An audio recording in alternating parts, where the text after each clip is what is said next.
마가복음은 하나님의 아들 그리스도 메시아의 복음을 우리에게 증거합니다. 예수님의 첫 그 등장을 마가는 예수님께서 세례를 받으신 사건으로 시작을 했었죠. 세례를 받으셨을 때 하늘이 갈라지고 성령이 내려오셨습니다. 그리고 하늘에서 음성이 들렸습니다. 너는 내가 사랑하는 아들이다. 내 기뻐한다. 예수님께서 이렇게 세례를 받으신 그 사역, 그것을 세례로 시작하심으로 또 마가복음은 우리에게 그 시작을 알리지만 예수님의 이 메시아 사역의 절정인 십자가의 죽으심을 당하실 때에도 사실 비슷한 현상이 다시 벌어집니다. 하늘이 갈라지듯 성전이 휘장이 찢어졌고, 세례 때는 하늘이 갈라지고 성령이 임하심으로 하나님께서 이 세상에 들어오셨는데, 십자가에서 죽으실 때는 하나님의 보좌 앞으로 나아갈 수 있는 길을 열어주셨습니다. 세례 때는 하늘에서 음성이 들려서 이는 내 사랑하는 아들이다 라고 말씀하셨는데, 십자가에서 죽으셨을 때는 사람의 입을 통해서 이 사람은 진실로 하나님의 아들이었도다 라고 증거합니다. 이처럼 세례 받으신 첫 시작과 십자가에 달리신 마지막 죽음을 통해서 마가복음은 예수님이야말로 진정 하나님의 아들이요 그리스도 메시아다라는 것을 우리에게 강조하고 있습니다.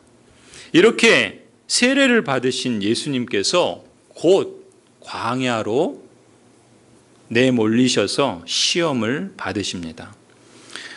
오늘 마가복음 1장 12절, 13절 말씀인데요. 우리 같이 다시 한번 한 목소리로 읽어보겠습니다. 마가복음 1장 12절, 13절 말씀입니다. 시작. 성령이 곧 예수를 광야로 몰아내신지라. 광야에서 40일을 계시면서 사탄에게 시험을 받으시며 들짐승과 함께 계시니 천사들이 수종들더라. 아멘. 마가는 예수님께서 시험 받으신 기록을 아주 짧게 기록하고 있습니다. 반면에 마태복음과 누가복음을 보시면 같은 예수님이 시험 받으신 기록을 보여주고 있는데, 거기에서는 아주 자세하고 길게 기록하는 것을 볼 수가 있어요. 마태복음 4장 1절부터 11절 말씀인데요. 우리 한번 화면을 보시면요. 왼쪽에 있는 작은 글씨는 오늘 우리가 읽은 마가복음 1장이고요. 오른쪽에 있는 긴 글은 마태복음 4장 1절부터 11절까지 말씀입니다. 여러분 화면을 보시면서 제가 한번 읽어드리겠습니다. 그때 예수께서 성령에게 이끌려 마귀에게 시험을 받으러 광야로 가사 40일을 밤낮으로 금식하신 후에 줄이신지라. 시험하는 자가 예수께 나와서 이르되 너가 만일 하나님의 아들이거든 명하여 이 돌들로 떡덩이가 되게 하라. 예수께서 대답하여 이르시되 기록되었으되 사람이 떡으로만 살 것이 아니요 하나님의 입으로부터 나오는 모든 말씀으로 살 것이라 하였느니라 하시니, 이에 마귀가 예수를 거룩한 성으로 데려다가 성전 꼭대기에 세우고 이르되 너가 만일 하나님의 아들이거든 뛰어내리라. 기록되었으되 그가 너를 위하여 그의 사자를 명하시리니 그들이 손으로 너를 받들어 발이 돌에 부딪히지 않게 하리로다 하였느니라. 예수께서 이르시되 또 기록되었으되 주 너의 하나님을 시험하지 말라 하였느니라 하시니, 마귀가 또 그를 데리고 지극히 높은 산으로 가서 천하 만국과 그 영광을 보여 이르되 만일 내게 엎드려 경배하면 이 모든 것을 내게 주리라. 이에 예수께서 말씀하시되 사탄아 물러가라. 기록되었으되 주 너의 하나님을 경배하고 다만 그를 섬기라 하였느니라. 이에 마귀는 예수를 떠나고 천사들이 나와서 수종드니라. 아멘. 여러분 보신 것처럼 마태복음은 예수님이 시험 받으신 기록을 아주 길고 자세하게, 특히 예수님이 어떤 시험을 받으셨는가 하는 내용까지도 우리에게 알려주고 있습니다.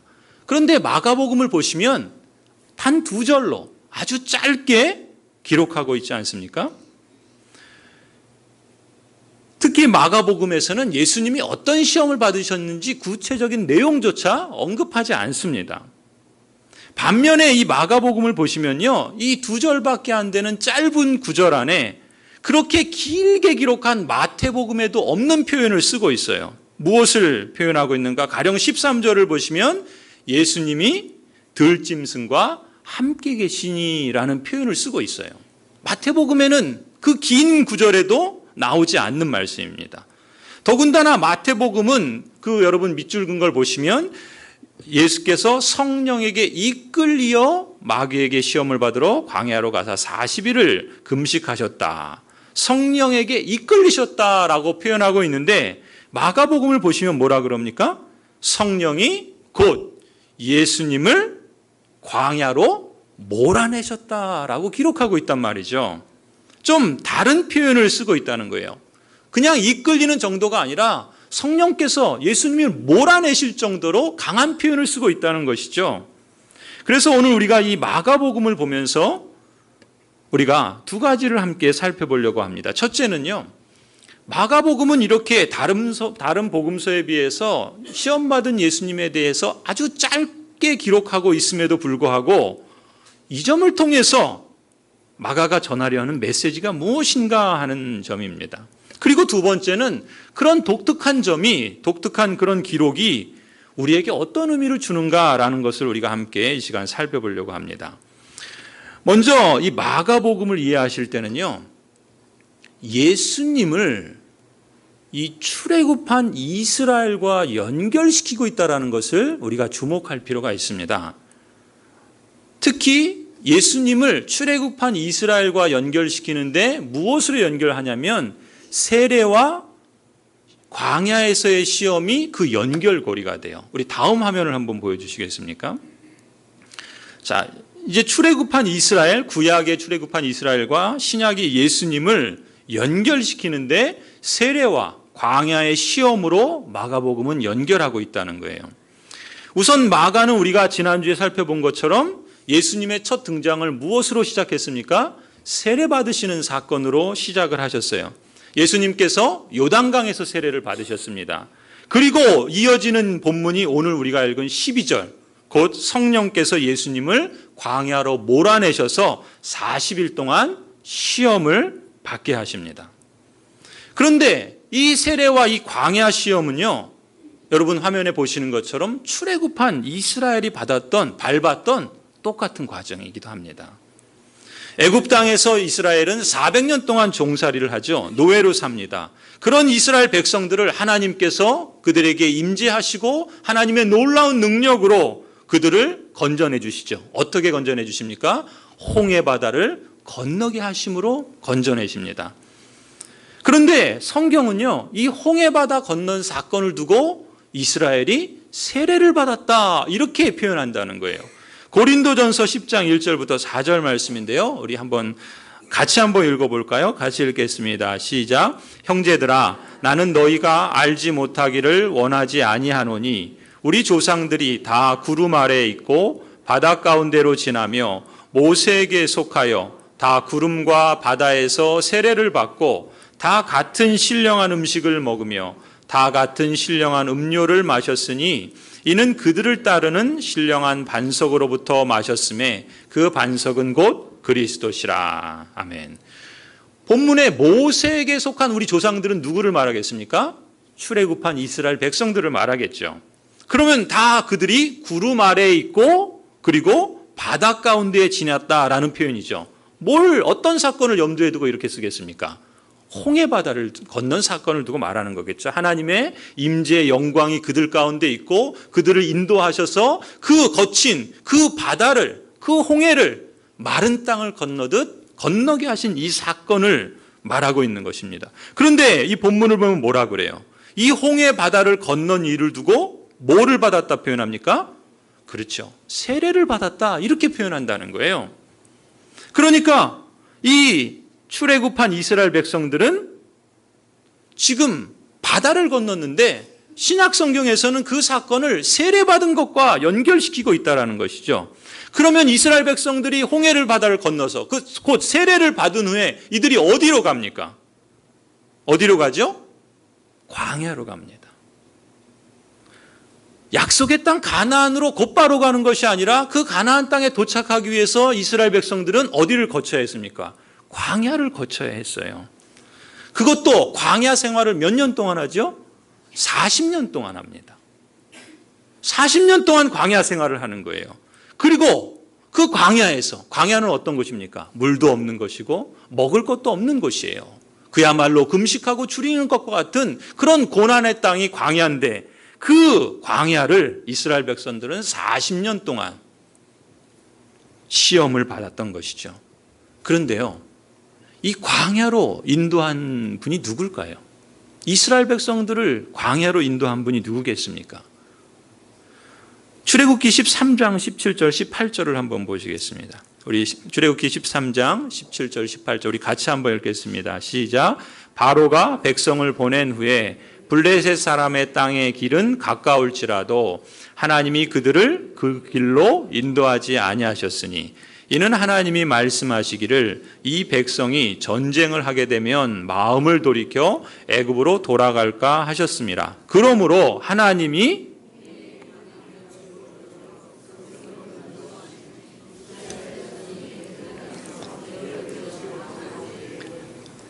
홍해 광야길로 돌려 백성으로 인도한 분이 누구라고요? 하나님이라는 거예요. 하나님께서 이스라엘 백성들의 죄악과 이스라엘 백성들의 그 완악함이 광야로 가게 한 것이 아니고요. 성경은 하나님께서 그들을 광야로 인도하셨다, 그렇게 기록하고 있단 말이죠. 오늘 우리가 마가복음 1장 12절에서 예수님께서 세례를 받으시고 광야에서 40일 동안, 마치 출애굽한 백성이 40년 동안 광야에서 시험을 받은 것처럼 예수님도 광야에서 40일 동안 시험을 받습니다. 그런데 12절에 뭐라고 기록해요? 예수님을 광야로 몰아내신 분이 누구라고요? 성령 하나님이시라는 거예요.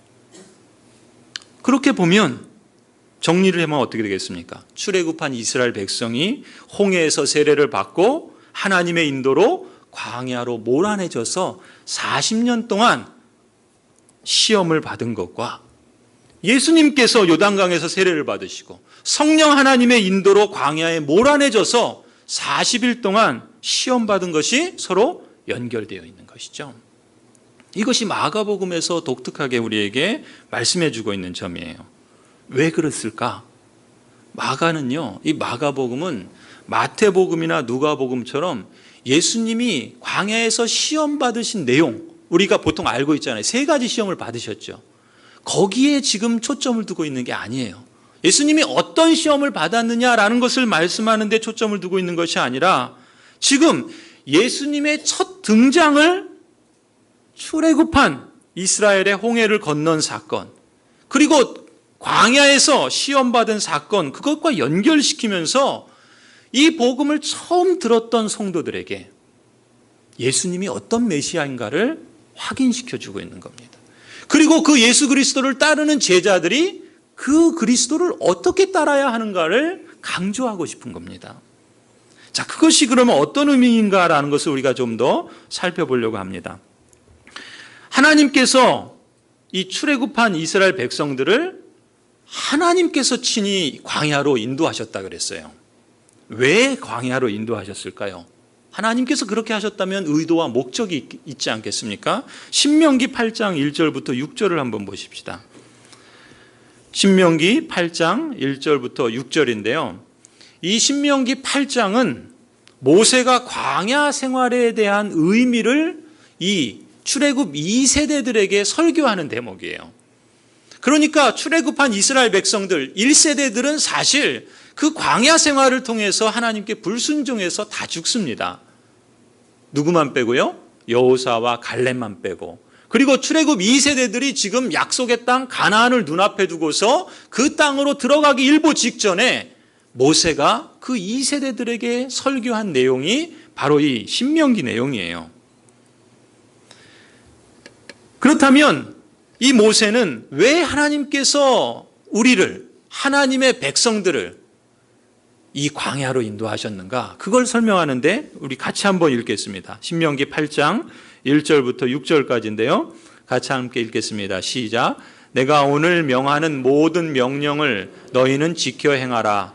그리하면 너희가 살고 번성하고 여호와께서 너희의 조상들에게 맹세하신 땅에 들어가서 그것을 차지하리라.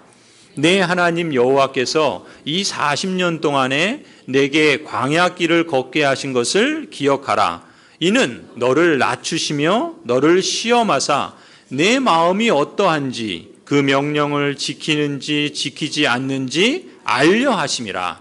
너를 낮추시며 너를 줄이게 하시며 또 너로 알지 못하며 내 조상들도 알지 못하던 만나를 내게 먹이신 것은 사람이 떡으로만 사는 것이 아니요 여호와의 입에서 나오는 모든 말씀으로 사는 줄을 너가 알게 하려 하심이니라.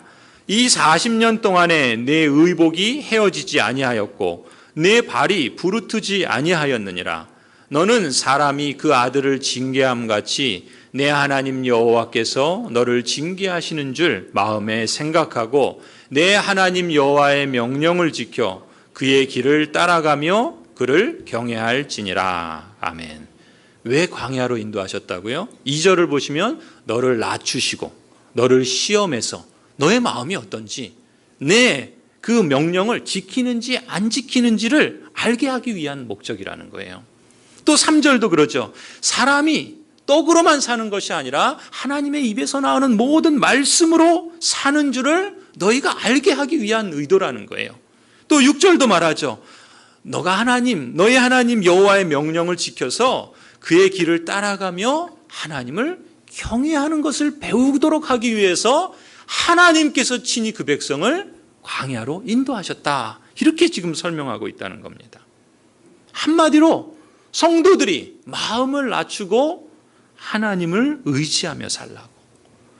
자기 능력으로 자기가 쌓아둔 돈으로 사는 것이 아니라 하나님의 약속과 그 말씀을 이루실 그 하나님을 신뢰하며 그 믿음으로 사는 법을 배우고 훈련하기 위해서 광야를 두셨다라는 것입니다. 여러분, 우리가 여행할 때 뭐가 필요합니까? 여행을 잘하려면 지도가 있어야 되겠고 좋은 가이드가 필요하지 않습니까? 그런 것처럼 광야에서 수많은 어려움과 두려움을 당하게 될 텐데 그런 고난 속에서 좌우로 흔들리지 않고 오직 약속의 땅, 하나님이 주시는 그 생명의 땅을 향해서 나아갈 수 있도록 그 안내서로서 율법이라는 지도를 주시고 또 그 길을 걸어갈 때 두려움과 위협으로부터 하나님께서 지켜주셔서 불기둥으로 구름기둥으로 함께해 주시는 그 하나님의 임재의 처소인 성막을 주셔서 내가 너희의 가이드가 되게 해주겠다. 그래서 너희로 여호와 하나님의 명령을 지키고 그 길을 따라가며 하나님을 경외하도록 하기 위해서 이 광야로 너희를 인도했다. 이렇게 말씀한다는 거죠. 여러분, 예수님께서도 세례를 받으셨죠. 그리고 성령님께서 예수님을 광야로 몰아내셨습니다. 왜요? 예수님께서도 그 길을 먼저 가게 하신 겁니다. 예수님께서 우리를 위해서 먼저 그 길을 가시고 완수하신 것입니다. 예수 그리스도께서 세례를 받으시고 광야로 몰아내신 것은 그리스도가 반석이 되어주시기 때문입니다. 그래서 그리스도를 따르는 신자로서 우리는 예수님처럼 세례를 받고 또 예수님처럼 광야 같은 세상에서 살아가야 되는 것이죠. 그 광야를 지나면서 마음을 낮추고 하나님을 경외하며 하나님 의지하며 사는 법을 배우도록 하시는 겁니다. 예수님께서 먼저 그 길을 가셔서 그 길을 완수하신 것처럼 이제 우리도 예수 그리스도를 따르는 예수님과 세례로서 연결된 제자로서 내 능력, 내가 쌓아둔 돈으로 사는 게 아니라 하나님의 약속과 그 약속을 이루시는 그 하나님을 신뢰하는 믿음으로 사는 법을 배우도록 훈련하기 위해서 우리로 이 광야 같은 세상을 살게 하신다는 것입니다. 광야 같은 이 세상 속에서 어려움을 만납니다. 두려운 일들이 우리 앞에 찾아옵니다. 그때 흔들리지 않도록 하기 위해서 오직 약속의 땅, 하나님의 그 생명의 땅을 향해서 나아갈 수 있는 십계명의 명령을 지키라고, 하나님께서 우리와 함께 하셔서 그 모든 위협과 두려움으로부터 우리를 지켜주시고 함께 해주신다는 그 성막을 따라서 걸어가며 여호와를 경외하는 법을 배우라고. 아니, 이제는 예수님 친히 율법의 완성이 되셔서 온전한 지도가 되어주시고, 예수님께서 친히 우리의 임마누엘이 되셔서 우리와 함께 임재하시는 그리스도로서 우리와 함께 그 길을 간다는 것이죠. 그래서 우리는 그 예수님을 따라가면 된다는 거예요. 이런 맥락에서 이스라엘의 광야 생활은 오늘 광야에서 시험을 받으며 살아가는 초대교회 성도들에게, 그리고 오늘 우리들에게 본보기가 된다라고 말씀하시는 겁니다. 고린도전서 10장을 보면 이미 사도 바울께서 이렇게 말씀하십니다. 고린도전서 10장인데요. 여러분 한번 보시기 바랍니다. 형제들아, 나는 너희가 알지 못하기를 원하지 아니하노니 우리 조상들이 다 구름 아래에 있고 바다 가운데로 지나며 모세에게 속하여 다 구름과 바다에서 세례를 받고 다 같은 신령한 음식을 먹으며 다 같은 신령한 음료를 마셨으니 이는 그들을 따르는 신령한 반석으로부터 마셨음에 그 반석은 곧 그리스도시라. 그러나 그들의 다수를 하나님이 기뻐하지 아니하셨으므로 그들이 광야에서 멸망을 받았느니라. 이러한 일은 우리의 본보기가 되어 우리로 하여금 그들이 악을 즐겨한 것 같이 즐겨하는 자가 되지 않게 하려 함이니 그들 가운데 어떤 사람들과 같이 너희는 우상 숭배하는 자가 되지 말라. 기록된 바 백성이 앉아서 먹고 마시며 일어나서 뛰논다 함과 같으니라. 그들 중에 어떤 사람들이 음행하다가 하루에 2만 3천 명이 죽었나니 우리는 그들과 같이 음행하지 말자. 그들 가운데 어떤 사람들이 주를 시험하다가 뱀에게 멸망하였나니 우리는 그들과 같이 시험하지 말자. 그들 가운데 어떤 사람들이 다 원망하다가 멸망시키는 자에게 멸망하였나니 너희는 그들과 같이 원망하지 말라. 그들에게 일어난 이런 일은 본보기가 되고 또한 말세를 만난 우리를 깨우치기 위하여 기록되었느니라. 그런즉 선줄로 생각하는 자는 넘어질까 조심하라. 사람이 감당할 시험 밖에는 너희가 당한 것이 없나니 오직 하나님은 미쁘사 너희가 감당하지 못할 시험 당함을 허락하지 아니하시고 시험 당할 즈음에 또한 피할 길을 내사 너희로 능히 감당하게 하시느니라. 성도 여러분, 광야는 정말 물이 없습니다. 먹을 게 없어요. 거칠고 힘든 삶입니다. 그런 땅을 우리가 지금 살아가고 있는 겁니다. 우리 인생 여정이 광야 같은 삶입니다. 그래서 광야 생활을 한 이스라엘은 그 광야를 보내면서 어떻게 합니까? 물이 없다고 불평하죠. 먹을 양식이 없다고 불평을 했습니다. 하나님을 원망했어요. 하지만 하나님께서는 오늘 고린도전서 10장 13절 말씀처럼 사람이 감당할 수 있는 시험 외에 하나님이 허락하시는 것은 없다라고 말씀하세요. 이 맥락은 어떤 의미에서 하는가? 이스라엘 백성들 속에서 하나님께서 어떻게 역사하셨는가를 말씀하면서 사람이 감당한 시험 외에 그런 시험을 주지 않으셨다는 겁니다. 무슨 얘기겠습니까? 물이 없고 식량이 없는 것 모두 그 백성들이 감당할 만한 시험이었다는 거예요. 그뿐이겠습니까? 우리가 아는 것처럼 하나님은 그 광야에서 반석에서 물을 내셔 주셨죠. 하나님은 그 광야에서 만나와 메추라기를 먹여주셨습니다. 하나님은 신실하시기 때문에, 하나님은 미쁘시기 때문에 그 백성이 시험당에 어려울 때 피할 길을 마련해 주셔서 그 시련을 견디어낼 수 있게 하셨습니다. 그뿐만이 아니죠. 그 40년 광야 여정 속에 그들의 의복이 헤어지지 아니하였고 그들의 발이 부르트지 않도록 인도해 주셨습니다. 왜요? 오직 한 길, 내 하나님 여호와의 명령을 지켜 그의 길을 따라가고 오직 한 마음으로 여호와를 경외하도록 하기 위한 의도였다라고 말씀합니다. 성도 여러분, 예수님도 같은 길을 동일하게 걸어가십니다. 예수님도 세례를 받으셨어요. 그리고 광야에서 40일을 계시면서 사탄에게 시험을 받으셨습니다. 그 광야의 삶에는 오늘 마가복음 1장이 말하는 것처럼 그야말로 들짐승과 같은 고난들이, 두려운 일들이 늘 함께 따라다닙니다. 하지만 하나님은 또 뭐라고 오늘 본문이 말합니까? 들짐승만 함께 있는 것이 아니라 천사들을 보내셔서 예수 그리스도를 수종들게 하신다라고 말씀합니다. 우리 그리스도인 역시 이스라엘이나 예수님처럼 세례를 받은 자들입니다. 그리고 지금 우리는 광야 같은 세상을 살아가고 있습니다. 마치 하나님께서 예수님에게 하신 것처럼 어려움과 두려움이 가득한 광야로 하나님은 우리를 몰아내신 것입니다. 그럴 때가 있죠. 그런 두려움이, 그런 무서움이 우리에게 찾아올 때가 있습니다. 그야말로 들짐승들이 우리 옆에 득실거리는 경우들이 있습니다. 그러나 기억하십시오. 하나님은 예수님께 하신 것처럼 우리에게도 천사들을 보내시고 우리를 지키시고 우리들을 수종들게 하신다는 것입니다. 참으로 하나님은 신실하십니다. 오늘도 그 하나님은 동일하신 하나님이십니다. 마실 물이 없고 먹을 식량이 없는 그 광야의 시험을 만날 때에도 예수 그리스도, 반석이신 예수 그리스도께서 우리에게 날마다 신령한 음식과 신령한 음료를 먹여주십니다. 예수 그리스도 그분이 친히 그렇게 되어주시는 것이죠. 여러분, 하나님은 우리의 고통을 즐기시는 분이 아니십니다. 온전히 생명의 그 복을 우리가 누리게 하기 위해서 우리를 이 광야에서 연단하신다. 그렇게 우리는 믿음으로 고백하는 것이죠. 온전히 생명의 복을 누리도록 하기 위해서.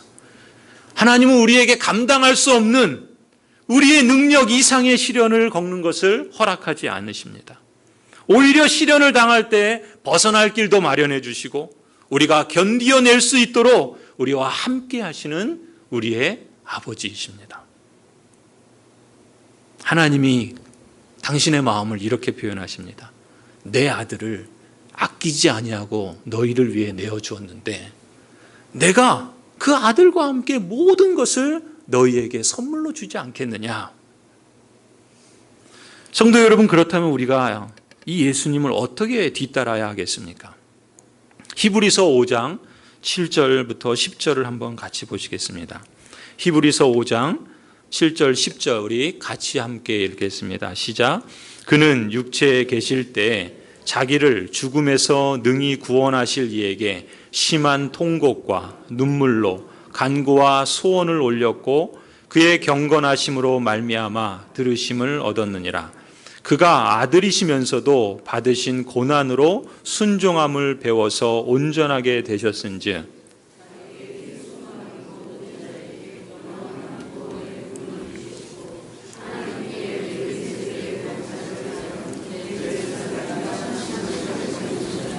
아멘. 여러분, 시험 받으신 예수님, 마가는 예수님의 그 하나님의 아들이요 그리스도 메시아이신 예수님을 이렇게 첫 등장을 세례를 받으시고 시험 받으신 모습으로 소개합니다.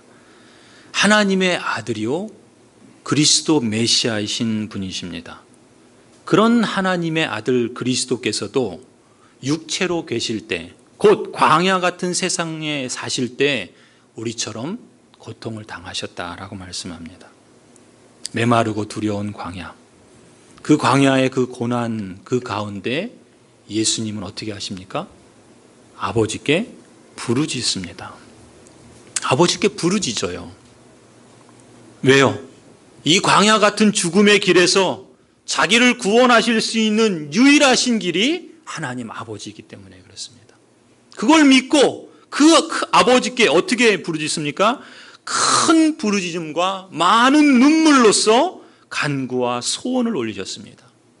오늘 우리 성경에 심한 통곡과 눈물로 간구와 소원을 올렸다라는 표현을 새번역 성경에서는 이렇게 말합니다.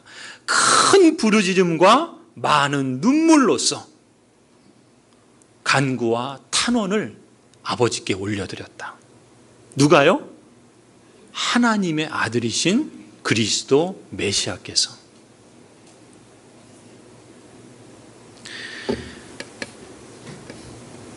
이러한 죽음의 길에서 자기를 구원하실 수 있는 유일하신 아버지께 그렇게 부르짖고 눈물로 간구하고 소원을 올리셨을 때 어떤 일이 벌어집니까? 그 아버지께서 이러한 예수님의 경건과 하나님을 향한 그 경외심을 보시고 하나님은 그 간구를 응답하셨다. 성경은 이렇게 기록합니다. 그러면서 뭐라 그래요? 그 덧붙이는 말이 뭐라 그럽니까? 그가 누구이신데도요? 아들이신데도 그분이 하나님 당신이신데, 하나님의 아들이신데, 하나님이시면서도 불구하고 고난을 받으시고 순종함을 배워서 온전하게 되셨다. 그렇게 말씀합니다. 예수님도 하나님의 아들이시지만 이 세상에서 우리처럼 고난을 당하시고 우리처럼 세례를 받으시고 그리고 우리를 위해서 순종함을 배우셔서 그 광야의 삶을 통하여 온전하게 되셨다. 성경은 말합니다. 성도 여러분, 그리스도의 제자로 부르심 받은 성도 여러분, 그러므로 우리가 지금 당하는 고난과 이 광야 같은 삶으로 인해서 앞서 성경이 말하고 있는 것처럼 하나님을 원망하고 하나님을 불평하지 마십시다. 출애굽한 이스라엘 백성 중에 어떤 사람들은 음행하다가 하루에 2만 3천 명이 죽었습니다. 우리도 그들처럼 음행하지 마십시다. 하나님의 백성 가운데 어떤 사람들을 주를 시험하다가 뱀에게 물려 멸망당했습니다. 우리도 그들처럼 하나님을 시험하지 마십시다. 하나님의 백성 가운데 어떤 사람들은 하나님께 원망하다가 멸망시키는 자에게 멸망을 당하였습니다. 우리도 그들처럼 원망하지 마십시다. 우리가 당하는 고난과 이 광야의 삶은 우리를 온전케 하시는 하나님의 손길이다라는 것을, 우리의 몸으로는 그걸 다 받아들이고 용납하기 어렵지만 예수 그리스도께서 그 길을 먼저 가신 것처럼 우리의 믿음의 눈으로 그렇게 바라볼 수 있기를 소원합니다. 우리도 예수님처럼 아버지께 부르짖으십시다. 우리가 가는 이 죽음의 길에서 우리를 구원하실 수 있는 분은 내 힘이 아닙니다. 내가 모아둔 재산이 아닙니다. 내가 의지하는 그게 아닙니다. 그건 우리를 구원할 수 없습니다. 잠시 잠깐 우리를 편하게 해주고 잠시 잠깐 우리의 위로를 줄지는 모르지만 그것이 해답이 될 수는 없습니다.